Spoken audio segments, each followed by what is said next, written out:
Alaikum. Welcome to my new lecture which is called Issues in Syllabus Designing, which is topic number 5.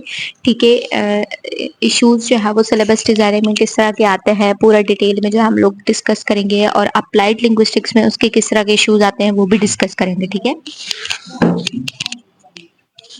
Okay, so overview लेते हैं. Current debates, challenges and emerging trends are issues. ठीक है, यहाँ पे अभी जो current हमारे challenges हमें फेस करने पड़ते हैं, इमर्जिंग ऑफ ट्रेंड्स जो होते हैं या डिबेट्स होते हैं, उनको हम बेसिकली इश्यूज बोलते हैं.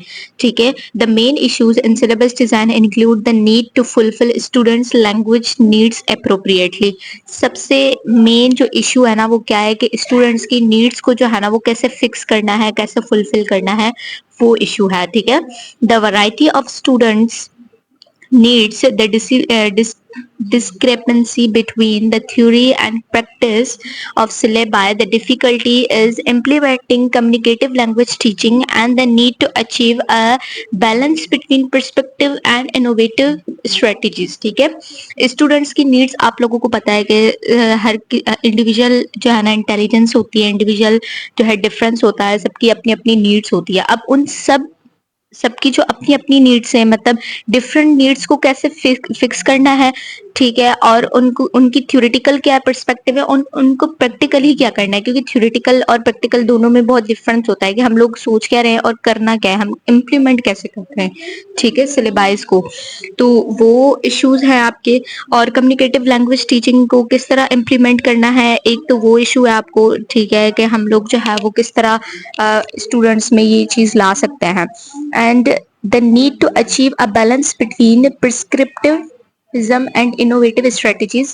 prescriptivism और innovative जो strategies हैं उनको कैसे अचीव करना है, उनके बीच में बैलेंस कैसे लाना है, ये सारे जो है इश्यूज है. इनके ओवरव्यू था. Now what are the key issues क्या है, ये तो जस्ट हमने ऊपर से इश्यूज बोल दिए, लेकिन मेन इश्यूज जो है ना वो ये है कि issues in syllabus design addresses the major types of syllabuses and language course development and provides readers with the theoretical foundation and practical aspects of implementing syllabuses for use in language teaching program. You need to critically analyze each type approach of syllabus design. ठीक है. सबसे की issue जो है ना वो ये है कि हम लोग जो है वो सिलेबस के टाइप्स हम लोग ऑलरेडी डिस्कस कर चुके हैं, उनको इम्प्लीमेंट कैसे करना है कोर्स, लैंग्वेज कोर्स में. ठीक है. जब हम कोर्स को डेवलप करते हैं ना, लैंग्वेज कोर्स डेवलप करते हैं, तो उनको जो है वो कैसे बैलेंस करना है, उनको कैसे जो है ना हम लोग डिजाइन कर सकते हैं, किसको, सिलेबस के टाइप्स को, क्योंकि बहुत सारे टाइप्स है. अब हमें क्या पता कि हमें किस तरह का सिलेबस डिजाइन करना है. ठीक है. अब उसमें क्या आ जाता है कि हम लोग जो है ना जब रीडर्स को किस चीज से प्रोवाइड करते हैं, एक तो थ्योरेटिकल फाउंडेशन से, दूसरा प्रैक्टिकल एस्पेक्ट से हम उनको जो है ना वो अपने सिलेबसेस इंप्लीमेंट करते हैं जब हम लैंग्वेज टीचिंग करवाते हैं. ठीक है. You need to critically analyse. अब हमें क्रिटिकली एनालाइज करनी चाहिए वो अप्रोचेज, वो टाइप्स जो है ना जो हम सिलेबस के पढ़ चुके हैं ऑलरेडी. ठीक है, उनको क्रिटिकली एनालाइज करने चाहिए और फिर हमें पता चलेगा कि हमें जो है वो कौन सा जो है टाइप सिलेबस का वो इम्प्लीमेंट करना चाहिए. सो यहाँ पे एक कोटेशन है, think globally and act locally. इसका क्या मतलब है? Think globally, teach locally. इसका मतलब ये है कि आप लोग सोचें, मतलब जो आप टीचिंग वे सोच रहे हैं या जो भी पेडागोजिक चीजें सोच रहे हैं ना वो सोचें ग्लोबली, लेकिन करें आप लोग क्या, लोकली. मतलब करना आपको लोकली है. ठीक है. डिजाइन लोकली, मतलब लोकली का क्या मतलब है कि हम लोग डिजाइन लोकली करें? नहीं, ऐसा कुछ भी नहीं है. Let's analyze it. World's interdependency and interrelatedness prepare students for today's global realities but not without realizing local needs and norms. ठीक है. आजकल की नीड्स के बारे में, आजकल की जो रियलिटीज है उसके बारे में हम जो है ना स्टूडेंट्स को बताएंगे, उसकी नॉलेज देंगे, और जो है ना हमें उसके हिसाब से ही उनको बताना है कि उनकी नीड्स क्या होनी चाहिए, क्योंकि नीड्स तो उनकी कुछ भी हो सकता है कि हमें ये चीज चाहिए, हमें ये चीज चाहिए, लेकिन उनको रिलेटिव लाजमी बतानी है. ठीक है. Think about your self in a larger context. अब आपको जो थिंक करना है, थिंक ग्लोबली मतलब एक लार्जर कॉन्टेक्स्ट पे आपको सोचना है, लेकिन करना आपको लोकल तौर पे है. ठीक है, एक स्पेसिफिकली करना है. Local voices in curriculum development. This autonomy is intended to give schools the ability to design a curriculum that is both nationally consistent in terms of the principles, values, key competences, and learning areas, but which is not which is also tailored to meet their education community needs. Culturally responsive teaching, how to prepare teachers for CRT by adding indigenous cultures in curriculum.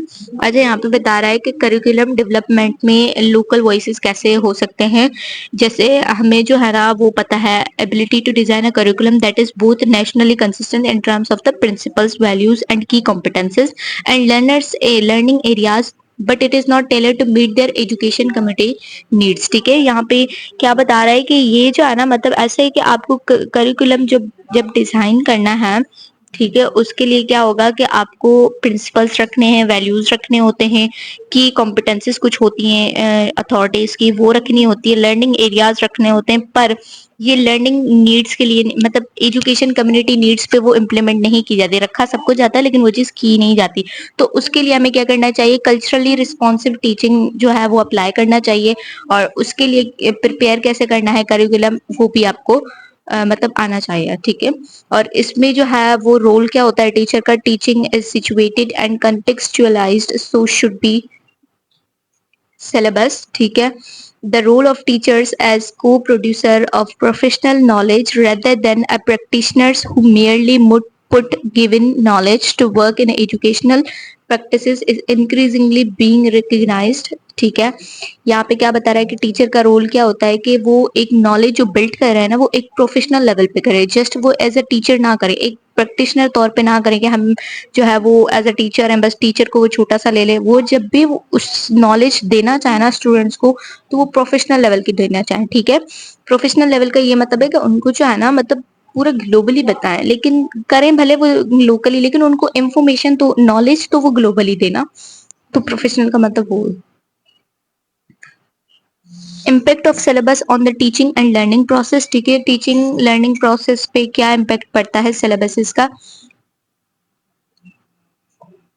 The content of the most of the general English syllabi of the universities and autonomous colleges in India is far removed from not only the recent second language theories but also the needs of the students. ठीक है, so is the case in the most developing countries. If the teacher's expertise is not cared for, they will remain alienated.